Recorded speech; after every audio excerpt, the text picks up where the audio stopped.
advice to fresh graduates, new graduates, or people that have just graduated from Medina and they go back home to their respective communities, families, etc. Well, if you've already graduated, then that's one way we can talk about it and discuss it. But if you're about to graduate, that's even better. Because before you graduate, it is upon you to hone your skills. It is upon you to harness your talent. It's upon you to learn how to speak, how to give a khutbah, how to give an actual class, how to give a reminder, how to translate Arabic into English and interpret it. It's upon you to also learn how to counsel people, a man and a woman, a husband and a wife, how to deal with mental illness, drug abuse, gang violence, pornography, alcoholism, domestic abuse. It's all major problems that take place in the households of the people today, Muslim and non-Muslim. So you have to learn how to deal with these things, how to manage these things, even before you leave Medina, whether that is through phone calls or through social media, people, sending you messages, you helping people out, counseling someone through Skype, for example, or our brothers and sisters who make Hajj and Umrah, and you give them a class in the hotel, you translate a lecture for one of the Arab sheikhs there in the hotel, or you lead them on Hajj, you lead them in Umrah. You have to learn how to do these things before you're out of Medina. Because when you leave Medina, the people look at you and they expect something from you. Mashallah, you were in Medina all of these years. You graduated from the bachelor's program. We're expecting some type of Ibn Taymiyyah to come back to us. And you come back and say, I don't know. I don't have confidence. No one's going to listen to me. You can't even speak properly. That's a problem. That's a problem. And it's not just about talent, but it's about skill and it's about experience. So try to gain some experience. Try Madinah internship, whatever you want to call it, while you're still there. As far as if it's too late, okay, and that ship has already left the dock, left the yard, then there's two ways of looking at it. The first is the Islamic sense, and the second is the general principles of public speaking. So the Islamic sense, make sure that you know what you're talking about. Make sure that you've studied the issue well. And on top of studying the issue and read the issue, prepare well. One of my personal mashaykh in Medina, Sheikh Abdullah Al-Jarbu, hafidhullah, we would go to him and get all types of beautiful advice from him in his house all of the time. And he would give us many things that we wouldn't find in any other place. And from the points that he always gave us, he says, it's for the imam, the graduate from Medina, it's to place a great deal of focus on the Friday khutbah. He said, that's the most important day of the week for you.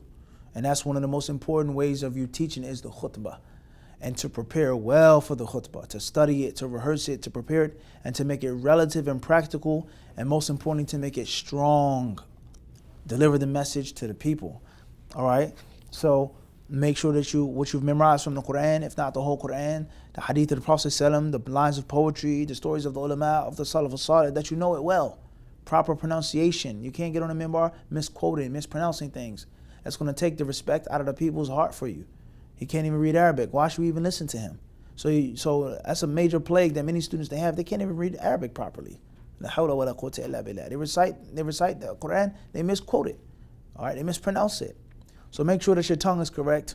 Make sure that you've made a good khutbah with a good strong introduction that leads you into the main body of the khutbah, and then gently, gradually take them out, as we say, an outro to the khutbah, leading them to the salah. And make practical, real life, relative examples to America, to Canada, to the UK. Don't talk about something, a romanticized story in the Arabian Nights, the desert, something that's real from there to here. Also, you have to realize that you are a role model, whether you like it or not. Many brothers say, I'm not a role model, I never asked for this, but it happened. If you didn't want to be a role model and a public figure, then you shouldn't have taken that degree. You shouldn't have studied over there for all of those years and built this grand library with thousands of books that you bought. You have to take on a responsibility and realize that you are a qudwa linnas. You are an ummah. You're a leader for the people. So therefore, you have to make sure that your character is upright, steadfast. Your tongue is not crooked. You have to make sure that your actions are right. You have to make sure that your heart is pure and salim, bi'idhnillahi ta'ala. So a great deal of work has to be paid, or a great deal of focus and attention has to be paid on your heart. And never ever forget yourself.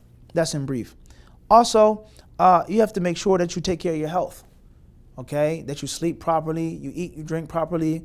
with regards to all other aspects of health, mental, physical, and spiritual. After that, Bidin Ta'ala, make a very important point of dealing with the community is the first thing that you have to gain from your community is not to establish yourself or to teach them this and that book and this aqidah and this ilm. No, is that you have to win their trust. You have to win their respect. And you have to earn and gain their love. 3 tiers now of being a successful imam of a community. Trust, respect, and love. The trust is to show them and to prove to them that you're not trying to deceive them or cheat them, but you're actually someone who's honest and upright. Respect, that is translated through strong knowledge, strong ilm, strong memory, strong ability to quote. You give them solid ilm, in which even if they don't like you, or they want to object to you because you're younger, or you're older, or you're this, you're black, you're white, you're yellow, you're purple, you're green, or you come from Medina, you're a Wahhabi, whatever they say. But there's one thing they can't say about you, that is knowledge is weak. And I'm only speaking off of personal experience.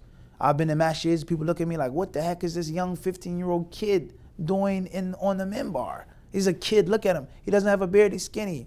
Let alone, he's black, and I'm from Pakistan, I'm from Palestine. I'm from Nigeria, and he's a black American. He's a descendant of a slave. I'm from a noble family in Mali. He can't tell me anything. Or his thobe is short. He studied in Saudi. He's a Wahhabi. He's a Salafi. He's this and he's that. He's an extremist. They can say those things. They can have those things in their minds and in their hearts. But the moment the khutbah starts and I start speaking, by the end of the salah, either it's a total different outlook that he has on me, or at least he still doesn't have to like me, but he's going to what? He's going to respect me. He's going to respect me.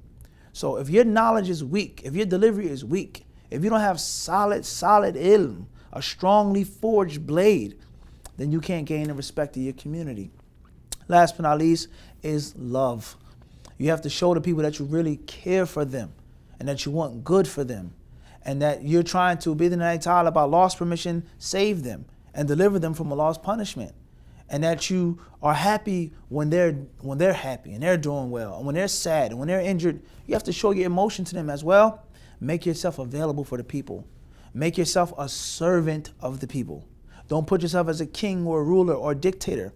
Make yourself a public servant for the people. And bi-idhnillahi ta'ala, with those good akhlaq, those good intentions, you will steal the people's hearts.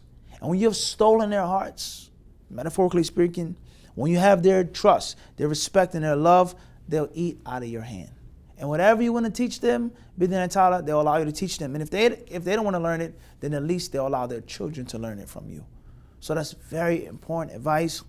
Last but not least, because there are many things, this is a whole lecture by itself, is to make for yourself, or figuratively speaking, metaphorically speaking, is to recreate yourself. Meaning, take on a disciple. Take on disciples, but make sure that you take the brightest, the sharpest, the most respectful, the most youthful person, and make him a mini version of you. Teach him what you know. Raise him, nurture him, because you're not going to be around forever.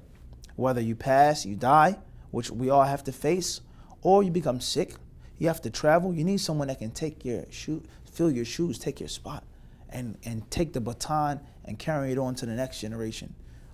These are just a few points. There are many other things that you have to do with regards to establishing a community, what community you go to, being selective, financial stability of the community, physical security of the community, the location of the community, and just knowing the ills of this community and how, bi-idhnillahi ta'ala, to attack those ills successfully. There are many other things.